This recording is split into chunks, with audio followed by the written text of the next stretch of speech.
যদি এক সমাজে হইতাম দুইজন সুন্দর এই ভুবন, তবে থাকতো না যে কোনো বাধা, হয় জানো মরণ। যদি এক সমাজে হইতাম দুইজন সুন্দর এই ভুবন, তবে থাকতো না যে কোনো বাধা, হয় জানো মরণ।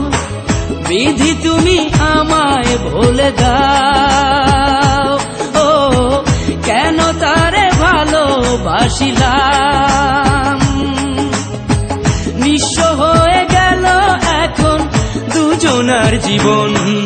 যদি এক সমাজে হইতাম দুইজন সুন্দর এই ভুবন, তবে থাকতো না যে কোনো বাধা,